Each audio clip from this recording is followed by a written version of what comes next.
आगे बढ़ेंगे। National conference के सूबाई सदर रतनलाल गुप्ता ने पाकिस्तान के वजीर खारजा बिलावल भुट्टो के आइंदा दौरे हिंदुस्तान का खैर मकदम किया है। जम्मू में न्यूज 18 से बातचीत करते हुए रतनलाल गुप्ता ने कहा कि हिंदुस्तान और पाकिस्तान दोनों खून खराबे के शाहिद हैं, लेकिन अब दोनों को समझ लेना चाहिए कि हम अपने दोस्त तो बदल सकते हैं लेकिन पड़ोसी कभी नहीं बदल सकते। लिहाजा वक्त आ गया है कि पाकिस्तान के अंदरूनी सूरत हाल को मद्देनजर रखते हुए उसके लीडर को भारत के साथ ताल्लुकात को मजबूत करने के लिए इक़दाम करने चाहिए।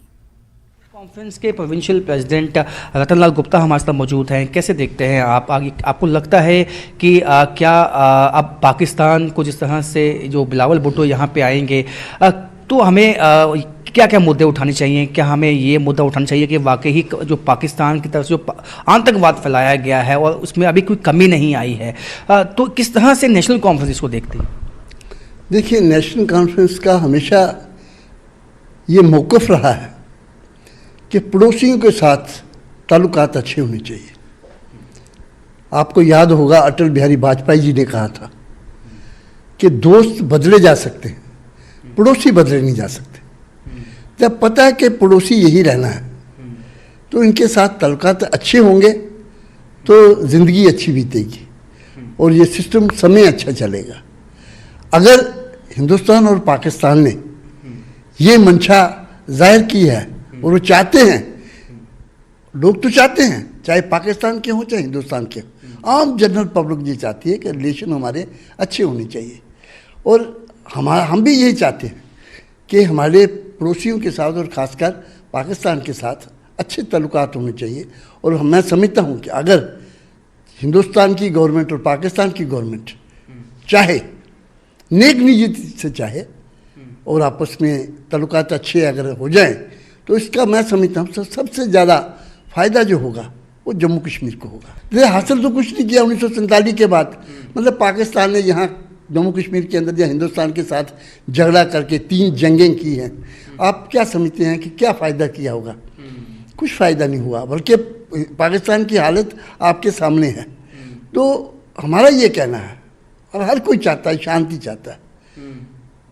शांति होगी तो मुल्क भी तरक्की करेंगे और खासकर मैं समझता हूँ तो 3 जंगें हो चुकी हैं और काफ़ी तशद्दुद जो है पिछले 3 दशकों से ज़्यादा का समय हो चुका है वो हुआ है, लेकिन कुछ भी हासिल नहीं हुआ है। लेकिन अब ऐसे में जो है आइस पिघलनी चाहिए और जो ये बैठक होने वाली है इसका स्वागत किया है नेशनल कॉन्फ्रेंस ने। कैमरामैन चांद के साथ राजन वैद, news 18 Jammu.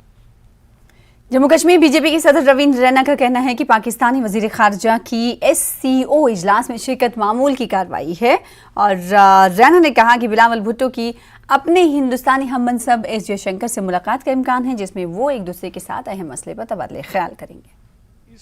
Shanghai cooperation organisation के तहत जो मुल्क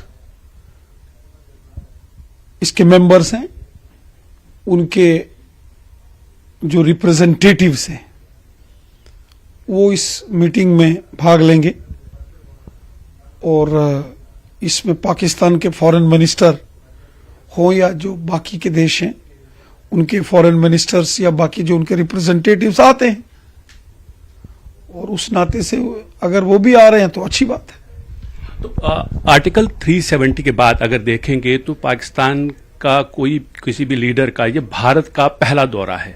क्या आपको लगता है कि कुछ सिग्निफिकेंस जरूर है इस दौरे की अगर वो यहां आते हैं तो? देखिए, इस प्रकार के जो मीटिंग्स हैं, इस प्रकार की जो शिखर वार्ताएं हैं वो नेशनली और इंटरनेशनली होती रहती हैं। वहां अलग अलग इश्यूज डिस्कस किए जाते हैं, मीटिंग्स होती रहती हैं और उन मीटिंग्स में कोशिश होती है कि बायलैटरल रिलेशंस के ऊपर डिस्कशन हो और बायलैटरल रिलेशंस में फिर बहुत सारी चीजें हैं जो आपसी मुद्दे हैं, उलझे हुए मुद्दे, उनको सुलझाने की कोशिश होती है। तो हिंदुस्तान ने तो हमेशा कोशिश की है हमसाया मुल्कों के साथ और पूरी दुनिया के मुल्कों के साथ अच्छे दोस्ताना ताल्लुकात हो। पाकिस्तान की हिस्ट्री यह है कि पाकिस्तान में इलेक्टेड गवर्नमेंट की कोई नहीं सुनता। पाकिस्तान की चुनी हुई सरकारें सिर्फ एक दिखावा मात्र होती है, इसलिए वो कोशिश करेंगे भी तो वो कितना उस पर अमली जामा होगा, कितना ग्राउंड रियलिटीज में वो इंप्लीमेंट होंगी, ये चीजें देखने वाली।